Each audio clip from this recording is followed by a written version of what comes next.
سردار نے دور رکھی رنگین گڑگڑی کو من پسند عورت کی طرح اپنی طرف گھسیٹا اور نے کا بوسہ لے کر ایک ہی کش میں سلگتی چلم کو راکھ کر دیا۔ اس کی تقلید میں مصاحبین نے بھی اپنی اپنی گڑگڑیوں پر تباہ آزمائی کی اور جھوپڑا دھواں دھواں ہو گیا۔ سردار نے دھوئیں کی اوٹ سے اپنی سرخ آنکھیں مجھ پر جمائیں اور بولا، خیر اتنی جلدی کی ضرورت بھی نہیں، ہمیں شہباز کا انتظار کرنا چاہیے، ممکن ہے وہ اپنی صفائی پیش کرنا چاہتا ہو۔ یہ عذر لنگ کے سوا اور کچھ نہ تھا۔ ابھی تھوڑی دیر قبل سردار کہہ چکا تھا کہ اب تصدیق کرنے کو کچھ نہیں رہ گیا۔ میرا یہ خیال درست ثابت ہوا تھا کہ قبائلی رواج کے مطابق نجو پاویندوں کی ملکیت ہو چکی ہے اور اب میں اسے قیمت چکائے بغیر یہاں سے نہیں لے جا سکتا۔ اب میں نے عباس خان کے ذریعے سردار سے کھلا کر بات کی۔ جلد ہی سردار بشر گل کا مدعا سامنے آ گیا۔ شہباز کے فرار ہونے کے بعد وہ نجو کو اپنی ملکیت جان رہا تھا۔ 3000 روپیہ تو شہباز نقد لے کر گیا تھا۔ اس کے علاوہ ان دونوں پر سردار کا کم و بیش 2000 روپیہ خرچ ہو چکا تھا۔ پھر ایک قیمتی رائفل بھی سردار نے شہباز کو تحفے میں دی تھی، جو اب شہباز پہلوان دلہن کے عوض غلام خان کو سونپ چکا تھا۔ کل ملا کر تقریباً 8000 روپے کی رقم بنتی تھی۔ سردار بشر گل منافع لینے کا روادار نہیں تھا، لہٰذا وہ 8000 کے عوض نجو کو آزاد کرنے پر رضامند تھا۔ جو ہی سردار بشر گل کے منہ سے 8000 کے الفاظ نکلے، میں نے ہاں کہہ دی۔ 1000 روپیہ میں نے فوراً سردار کے ہاتھ میں تھمایا اور بقایا کی ادائیگی کے لیے 48 گھنٹے کی مہلت طلب کر لی۔ اس کام سے فراغت پا کر میں اور عباس خان ذرا کمر سیدھی کرنے کے لیے سردار کے نیم گرم جھوپڑے میں ہی لیٹ گئے۔ صبح اب ہونے والی تھی۔ جو ہی رات کی ابر آلو تیرگی پر دن کی نکھری ہوئی روشنی غالب آئی، ہم جانے کے لیے اٹھ کھڑے ہوئے۔ ہم ڈھوکی تالاب پر پہنچے تو دوپہر ہو چکی تھی۔ پڑاؤں میں صوبیدار صاحب کے 2 خانساموں کے علاوہ کوئی اور نہیں تھا۔ معلوم ہوا سب لوگ صبح سے شکار پر نکلے ہوئے ہیں۔ آج کئی روز کے بعد مطلع صاف ہوا تھا۔ دھلا دھلایا جنگل سورج کی نرم دھوپ میں چمک رہا تھا۔ پرندے پھڑپڑاتے ہوئے اپنے گھونسلوں سے نکلے تھے اور رزق کی تلاش میں محو پرواز تھے۔ جنگل کی دوسری مخلوق ازقسم، خرگوش، بلّا اور گلہری وغیرہ بھی حرکت میں برکت کے مقولے پر عمل کر رہی تھیں۔ یقیناً ان سے بڑے جانور بھی محو گشت ہوں گے، مگر وہ ہماری نگاہ سے اوجھل تھے۔ میں اور عباس 4-5 میل کا دشوار فاصلہ طے کر کے آئے تھے۔ بھوک خوب چمکی ہوئی تھی، لہٰذا ہم نے افسران اعلیٰ اور دیگر احباب کا انتظار ضروری نہیں سمجھا۔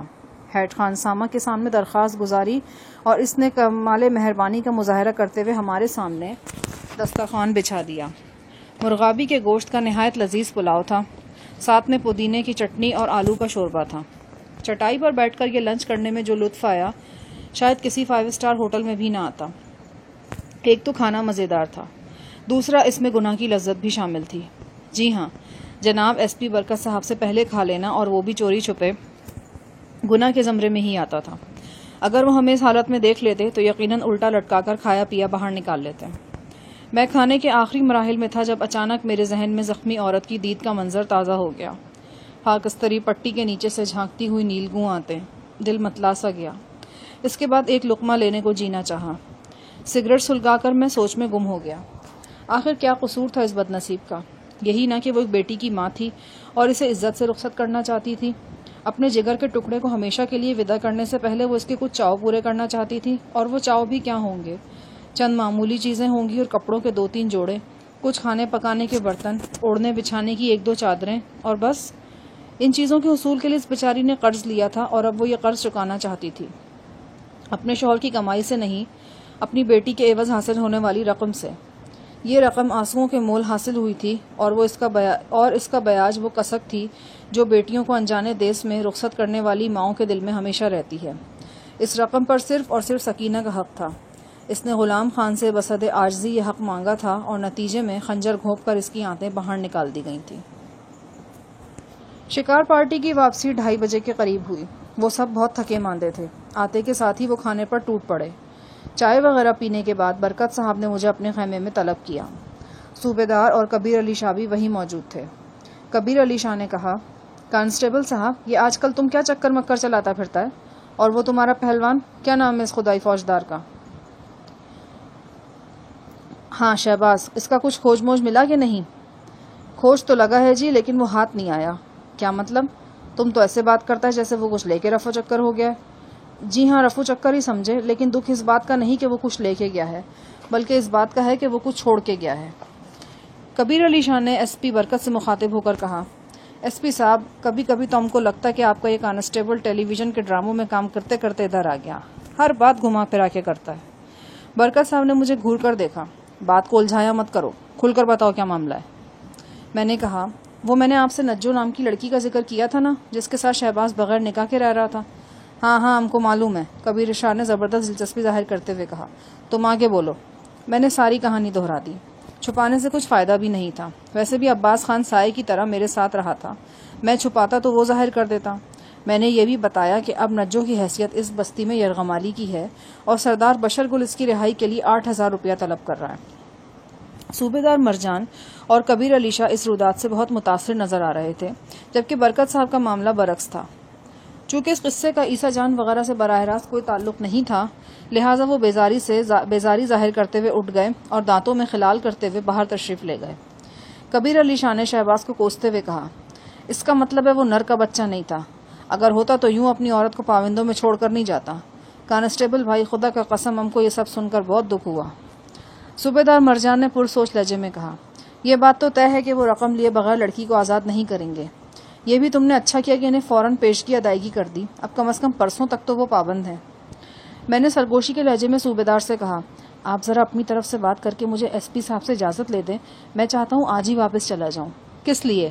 کبیر علی شاہ نے تیزی سے پوچھا۔ رقم کا انتظام کرنے کے لیے، میں نے سادگی سے جواب دیا۔ ادھر حسن ابدال کے قریب ہمارا ایک رشتہ دار رہتا ہے، میرا خیال ہے وہ کچھ نہ کچھ ضرور کرے گا۔ کبیر علی شاہ نے تنک کر کہا، کیسا بات کرتا ہے احسان الہی، کیا مر گیا ہے؟ انتظام کرے گا رقم کا، تم بالکل بے فکر رہو، ابھی شام سے پہلے تم کو پیسہ مل جائے گا اور تم جا کر یہ پیسہ سردار کے منہ پہ مارو اور اپنا عورت چھڑا لاؤ۔ صوبیدار نے بھی کبیر شاہ کی تائید کی اور مجھے تسلی دیتے ہوئے بولے، بے فکر رہو، ہم شام تک رقم کا انتظام کر لیں گے، رقم دے کر اپنی عورت لے آؤ، اگر پابندے پھر بھی اڑی مڑی کریں تو ہم انہیں دیکھ لیں گے، تم یہاں ہمارے مہمان ہو، یہ تمہارا نہیں اب ہمارا مسئلہ ہے۔ جناب، اگر ایسا ہے تو پھر میں یہ رقم قرض کے طور پر لوں گا اور واپس جاتے ہی آپ کو لوٹا دوں گا۔ کبیر شاہ نے میری پیٹھ تھپکی، چھوڑو یار، یہ بات کی باتیں، فضول میں اپنا دماغ ہلکا مت کرو، جاؤ آرام کرو، شاباش۔ حسب وعدہ شام سے تھوڑی دیر قبل کبیر علی شاہ نے 7,000 کے نوٹ گن کر میرے ہاتھ میں تھما دیے۔ وہ کھاتا پیتا شخص تھا، ممکن ہے یہ ساری رقم اس نے اپنی جیب سے ہی ادا کی ہو۔ اس کا ایثار اور اعتماد میرے لیے متاثر کن تھا۔ رقم مہیا کرنے کے علاوہ اس نے برکت صاحب کو بھی قائل کر لیا کہ ان کا ہیڈ کانسٹیبل جو کچھ کر رہا ہے وہ عین مناسب اور حسب حال ہے۔ لڑکی کو رہا کرانا نہ صرف ان کا اخلاقی بلکہ قانونی فرض بھی ہے۔ برکت صاحب برا سا منہ بنا کر چپ ہو گئے۔